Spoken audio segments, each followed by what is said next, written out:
நமச்சிவாய். ஆவணி மாத ராசி பலன். முதல்ல கிரக நிலவரம், இந்த ஆவணி மாதம் கிரக அமைப்புகள் எப்படி இருக்குன்றதை பார்த்துருவோம். ஏன்னா அந்த கிரகத்தை அடிப்படையாக கொண்டு தான் நம்ம பார்க்க போகிறோம்.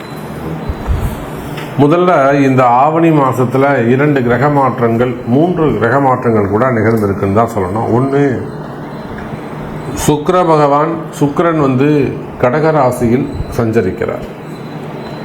இந்த மாதம் முழுவதும் ஒரு பெரிய நன்மை என்னன்னு கேட்டிங்கன்னா, முழுமையான ஒளி கிரகமாக முழுமையான சுபத்துவம் வாய்ந்த அந்த சூரிய பகவான் தலைவனாக விளங்கக்கூடிய சூரியன் இந்த ஆவணி மாதம் 30 நாட்களும் தன்னுடைய சொந்த வீட்டில் ஆட்சி பலம் பெற்று சிம்ம ராசியில் சஞ்சாரம் செய்கிறார். அப்போ ஏறக்குறைய 1 வருஷத்துக்கு பிறகு சிம்ம ராசி அன்பர்களுக்கு ஒரு அதிர்ஷ்டமான காலம். காரணம் என்னன்னா, ஆதித்யாதி நவகிரகங்களில் தலைமை பொறுப்பேற்று நடத்தக்கூடிய ஒரு கிரகம் எதுனா அது சூரியன் தான். அவரை பேஸ் பண்ணி தான் வான் மண்டலமே இருக்கு, அப்படி கூட சொல்லலாம். சூரியனும் சிவபெருமானும் ஒன்றுன்னு கூட நம்ம சொல்லலாம். அந்த அளவுக்கு ஒரு சக்தி வாய்ந்த ஒரு கிரகமாக இருக்கக்கூடிய, பேர் புகழ் பெற்ற கிரகமாக இருக்கக்கூடிய ஒரு சூரியன் சொந்த வீட்டில் ஆட்சி பலம் பெறுகின்ற போது அதுக்கு பவர் சொல்லி அடங்காது. அப்போ இந்த ஆவணி மாதம் சூரியன் அற்புதமான முறையில் சொந்த வீட்டில் அமைகிறார். அவரோட கேதுவும் புதனும் இணைகிறார்கள். அதே போல் கன்னியில் இருக்கக்கூடிய செவ்வாய், இந்த கன்னியில் இருக்கக்கூடிய செவ்வாயால் நிறைய வீண் விரயங்கள், அடுத்து செலவுகள்.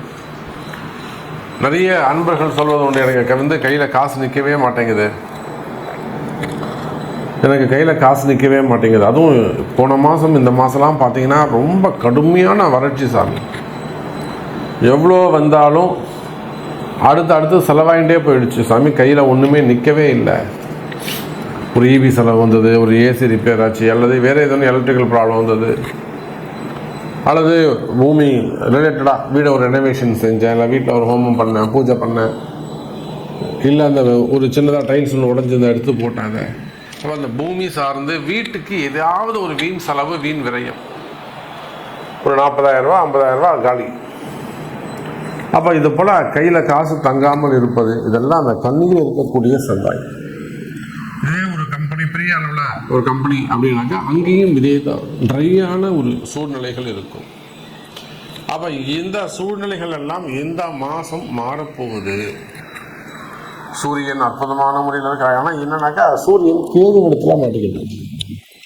சூரியன் தனித்து இருப்பாரே ஆனால் அவரால் ஒரு பெரிய லாபத்தை நம்ம எதிர்பார்க்கலாம். அவர் கேதுவோடு இணைந்ததால் குறிப்பிட்ட ஒரு சில ஜாதகர்களுக்கு மட்டும் அல்லது குறிப்பிட்ட ராசிகளுக்கு மட்டும்தான் நல்ல பலன்கள் கிடைக்க போகுது. ஸோ இந்த ஆவணி மாதம் உங்களுக்கு என்ன நடக்க போகுது, என்ன மாதிரியான மாற்றங்கள் நிகழும், உங்களுடைய எதிர்பார்ப்புகள் பூர்த்தி ஆகுமா, நீங்கள் மனசில் நினச்சிருக்கிற ஒரு சில விஷயங்கள், நல்ல காரியங்கள் கை கூடுமா, இந்த கேள்விகளுக்கெல்லாம் ரொம்ப ப்ரீஃபாக டீட்டெயிலாக ஒவ்வொரு ராசிக்கும் ஆவணி மாத ராசி பலனை பார்க்கலாம். பாருங்கள். அன்பார்ந்த கும்பராசி அன்பர்களே, அற்புதமான கால நேரம். கும்பராசியை பொறுத்தவரையிலும் இந்த மாதம் கை கொடுக்கக்கூடிய மாதம் ஆவணி மாதம். சாமி, கும்பராசி ராசியில் இருக்கக்கூடிய ராகு பகவான் சும்மா இல்லை. ராசியில் இருக்கக்கூடிய ராகு பகவான் சும்மா இல்லை சாமி. தேவையில்லாத அவப்பெயர்கள், தேவையில்லாத பிரச்சனையெல்லாம் வெள்ளடிச்சு கூப்பிட்டு வந்துடுறாரு. நாமெல்லாம் வீட்டில் சும்மா உட்கார்ந்துருந்தா கூட நம்பிக்கையாக நாம் எங்கே அதிகமாக அன்பு வைக்கிறோமோ, அதிகமாக நம்ம எங்கே நம்பிக்கை வைக்கின்றோமோ அந்த இடத்துல தான் அந்த ராகு போய் கெடுத்துட்டு வந்துடுறாரு. அதே போல் ராகுவால் அதிகம் பாதிப்புகளை சந்தித்த கும்பராசி அன்பர்களே, முன்னெல்லாம் கூட சனி இருந்தப்பெல்லாம் கூட எனக்கு பரவாயில்லைங்க சாமி, இப்போ அந்த ஒரு 3 மாதமாக ஏப்ரல், மே, ஜூன், ஜூலை இந்த ஒரு 3-4 மாதமாக எனக்கு அதிகமான கஷ்டமாக இருக்குது என்று சொல்லக்கூடிய, என்னால் சமாளிக்கவே முடியலைங்க சாமி, இந்த ஜூன் ஜூலை ஏப்ரல் மாதம்லாம் அது 3 மாதமாக தான் சாமி ரொம்ப மோசமாக இருக்குது அப்படின்னு அதிகம் வருத்தப்படக்கூடிய ராகு இந்த பயத்தை காட்டுவார். ஒரு பக்கம் ஏற்கனவே பல பாதிப்புகளை சந்தித்தவங்கெல்லாம் விட்டுடுவார். நீலாம் போ, சந்தோஷமாக இருப்போ, எடுத்து காலி பண்ணு, நீ ஃப்ரீயாக இருந்திருக்கியா, நீ வந்து என்கிட்ட உட்காருங்க, முன்னாடி உட்காரு. அப்போ இந்த ராகு என்ன செய்வார்னா, மனசில் எப்பொழுதும் ஒரு பயத்தை கொடுத்து கொண்டே இருப்பார். இது தெரிஞ்சிருமோ, இது வந்துடுமோ, மேலேருந்து இந்த சீலிங் விழுந்துருமோ, நடக்காத விஷயங்களை கூட நடந்துடுமோ என்ற பயம் இருக்கும். ஆனால் ஒன்றுமே இல்லைங்க.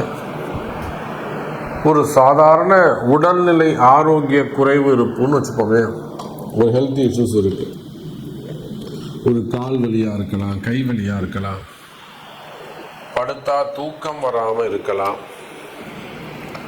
அப்போ அந்த மாதிரி எல்லாம் ஒரு உடல்நிலை ஆரோக்கிய குறைவு இருக்குன்னு வச்சுக்கோங்களேன், உடனே அவங்களுக்கு மரண பயம் வந்துடும். நமக்கு எதுவும் நடந்துடுமோ, சாமி நான் பிழைப்பேனா, எனக்கு இன்னும் ஆயுள் பாவம் எப்படி இருக்கு. அப்போ இந்த பயத்துக்கு என்ன காரணம்? ராகு. அதே போல் நிறைய பணங்காசுகள் வீண் விரயம், ஏமாறுதல், வெளிநாட்டுக்கு போகிறான்னு பணம் கட்டி ஏமாறுறது, சீட்டு கட்டி ஏமாறுறது, அல்லது ஃபண்டு கட்டி ஏமாறுறது, இல்லை ஃபண்டு பிடிச்சி சீட்டு பிடிச்சி ஏமாறுவது. சீட்டு கம்பெனிலாம் சொல்கிறாங்க, இதை ஒருத்தர் 2 பேர் ஏமாற்றலாம், நிறைய பேர் கம்பெனிக்காரங்க தான் ஏமாந்து போயிருக்கான். அதான் உண்மை. சீட்டு பிடிச்சவங்க, ஃபண்டு பிடிச்சவங்க தான் அதிகமான பாதிப்பு. கட்டினவங்க 10 பேர்னா 4 பேர் ஒழுங்காக கட்டியிருப்பான், 6 பேர் ஏமாற்றிருப்பான். இவன் எங்கே போவான் 6 பேர் காசுக்கு? அப்போ அந்த மாதிரி பணம் டிரான்சாக்ஷன்ஸ் சம்மந்தப்பட்டது, பேங்க் செக்டர்ஸ், ஃபைனான்ஸ் செய்யக்கூடியவர்கள், பணங்காசு கொடுக்கல் வாங்கல் அந்த தொழில் செய்யக்கூடியவங்க, இன்ட்ரெஸ்ட் பிஸ்னஸ் பண்ணக்கூடியவங்க, இப்போ இவங்கெல்லாம் இந்த கும்பராசியில் ஆசிரியர் பெருமக்கள். அதே போல் ஃபார்மா இண்டஸ்ட்ரி, ராகு இல்லையா, ஃபார்மா இண்டஸ்ட்ரி, லேபு வச்சு நடத்தக்கூடியவர்கள், எக்ஸ்ரே, ஹாஸ்பிட்டல்ஸ், மெடிசன்ஸ், சின்ன ஹாஸ்பிட்டல்ஸாக இருக்கலாம், பெரிய கார்ப்பரேட் நிறுவனங்களாக இருக்கலாம், ஹாஸ்பிட்டல்ஸ் வச்சு நடத்தக்கூடியவர்கள், டாக்டர்ஸ். எனக்கெல்லாம் கொல்லிமலையிலிருந்து ஒரு டாக்டர் பேசுகிறாங்க. கொல்லிமலையில் இருக்கிறோம் சார், எங்களுக்கு கொல்லிமலையில் தனியாக காலேஜஸ் இருக்குது, அதுபோக அங்கே ஹாஸ்பிட்டல்ஸ் வச்சுருக்கிறோம். ஆனால் பாருங்கள், ஒரு அசட் ப்ராப்ளம் அவங்களுக்கு. அங்கே இருக்கக்கூடிய லோக்கல் பீப்புள்ஸ்லாம் கொஞ்சம் சேர்ந்து அந்த சொத்தை அபகரிக்க பார்க்குறாங்க. பட் ப்ராப்பராக இவர்கிட்ட எல்லாமே இருக்குது. புதுசாக இல்லாத ஒரு டாக்குமெண்ட்டை கொண்டு வந்து வச்சுட்டு அது மெயின் ஒரு அபாண்டமாக இந்த சொத்தை பறிக்க பார்க்குறாங்க. நீங்கள் வாங்க சாமி, கண்டிப்பாக வந்து இங்கே வந்து தங்குங்க, ஒரு 2 நாள் வந்து தங்கிட்டு போங்க அப்படின்னு கூப்பிட்றாங்க. இங்கே வந்துட்டு போனாலே பிரச்சனை சரியாயிடும் சாமி, உங்கள் கால் பட்டாலே போகிறோம் வாங்க அப்படின்றாங்க. அப்போ அது போல் தொழில் செய்யக்கூடியவர்கள், பிஸ்னஸ் பண்ணக்கூடியவங்க, மெயினாக ஹாஸ்பிட்டல்ஸ் வச்சு நடத்தக்கூடியவர்கள், டாக்டர் பெருமக்கள், ராகுடைய தொடர்பு, ராகு சம்பந்தப்பட்ட தொழில் செய்யக்கூடியவர்கள், கெமிக்கல் இண்டஸ்ட்ரி, கெமிக்கல் எங்கெல்லாம் கெமிக்கல் இருக்கோ, உரமாக இருக்கலாம், பெயிண்டாக இருக்கலாம், புரிதுங்களா, மருந்துகளாக இருக்கலாம், உரமாக இருக்கலாம். அப்போ chemical industry, pharma industry, medicals, pharma marketing, அதே போல் லேப், அதே போல் சினிமா துறை, அது சின்ன திரையாக இருக்கலாம், பெரிய திரையாக இருக்கலாம். சினிமா துறையில் கேமராமேனாக இருக்கலாம், இல்லை கேமரா வாடகைக்கு விடக்கூடியவங்களாக இருக்கலாம். லைட்ஸ், இது அதுவும் வெளிச்சம் தானே, பல இருந்தாலே ராகு தானே. லைட்ஸ் அந்த யூனியனாக இருக்கலாம், கேமரா யூனியனாக இருக்கலாம், அவுட்டோர் யூனிட்டாக இருக்கலாம், ப்ரொடியூசராக இருக்கலாம், மேக்கப் இண்டஸ்ட்ரியாக இருக்கலாம். நடிக்கக்கூடியவர்களாக இருக்கலாம், கலைத்துறையை சார்ந்தவர்களாக இருக்கலாம், கலைத்துறை எதில் வேண்டுமானாலும் இருக்கலாம். இப்போ இந்த மாதிரி நீங்கள் எந்த தொழில் செய்பவராக இருந்தாலும் சரிதான், ராகு சம்பந்தப்பட்ட தொழில்கள் எல்லாமே, ஏன் கன்ஸ்ட்ரக்ஷன்ஸு, அடுக்குமாடி குடியிருப்புகள், பாம்பு மாதிரி சுரூப மேலே போடுறது, விஸ்வரூபம் எடுக்கிறது, கன்ஸ்ட்ரக்ஷன் ஃபீல்டு, அதே போல் இந்த விங் செக்டர்ஸ் இருக்குல்ல, அதுவும் ராகு கேது தான். விங் செக்டர்ஸ் அது சார்ந்த பிஸ்னஸ், டிரான்ஸ்ஃபார்மர்ஸ்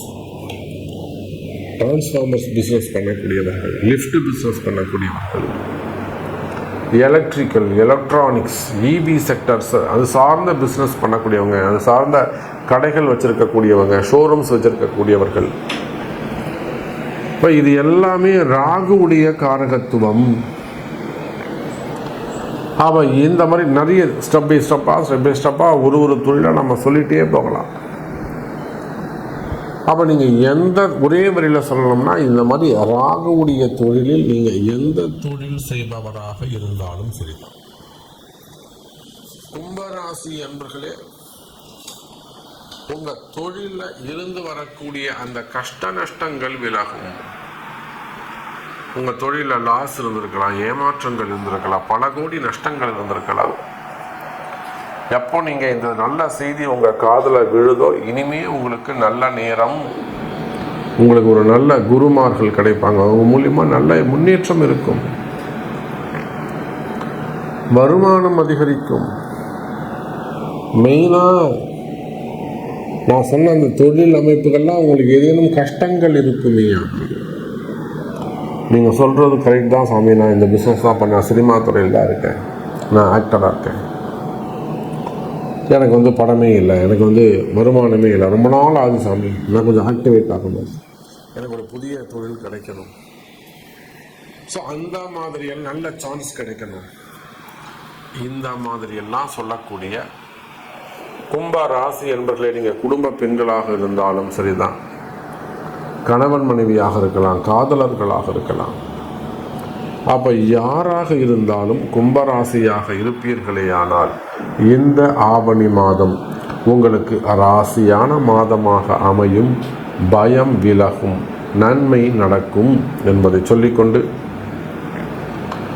உங்களுடைய கேள்விகளுக்கு உங்கள் பிறப்பு ஜாதகம்தான் முக்கியம், பதில் பேசும், தீர்மானிக்கும். நன்றி, நமச்சிவாயம். ஜெய் வராகி, ஜெய் வராகி.